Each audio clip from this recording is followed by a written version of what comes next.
Today, the village of Oak Harbor held an open house to answer questions about when people's gas will get turned back on after a gas leak left over 1,700 people without gas on Thursday. Dominique O'Neill was at the open house event and joins us now in studio. Dominique, what's the latest and what did you find out? Well, Michael, according to the village administrator, the pipe that caused the gas leak has been fixed. And right now, Columbia Gas has a crew of 200 people working around the clock to help residents by going door to door and relighting appliances. But earlier today, some in the village still felt they were in the dark. Melvin Zilms is a retired volunteer firefighter, and normally in emergency situations, he has a plan. But when a gas leak forced Columbia Gas to turn off service for 1,700 people earlier this week, Zilms says it was one emergency he didn't have a backup for. Natural gas is usually dependable, and we lived in our house 40+ years, and it's the first time we ever lost gas service. So I did learn a lesson. Now I got a cook stove we can heat water with. For many people in the lakeside town of Oak Harbor, the notion that you might have to go days without gas service to light their stoves, heat their homes, and dry their laundry never crossed their minds. And getting those appliances back on remains top of mind.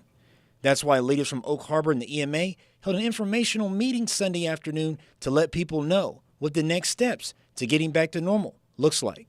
So we've really been working with both TCE and Columbia Gas to work through getting that line repaired. And in the meantime, Columbia Gas has gotten all their resources ready to relight everybody's appliances and whatnot, reestablish gas for everybody in the village and outside. Now that the pipe is repaired, Columbia Gas has to purge all of the gas lines. During the purging process, customers in the area can expect a faint odor of gas outdoors. We would encourage the public not to be concerned with it outside, but if it's inside their homes, if they smell gas, that's a problem. That needs to be reported. Then they circle back and the Columbia Gas employee has to go home to home to begin the process of relighting every pilot light. This process that should take about 30 minutes, and with 1,700 people waiting for gas again, it's already impacting schedules, such as the Benton Carroll Salem schools, which had to switch to a 2-hour delay on their first day back from spring break.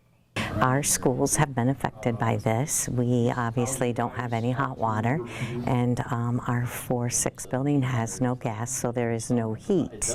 So they have been in communication with me as far as what we will do come tomorrow morning. It's a slow process, but Oak Harbor's village administrator says by mid-afternoon on Monday, Columbia Gas should be complete. People like Zilms can finally put this emergency on the back burner. Oh, everybody's wishing we get the gas back on and everybody's safe.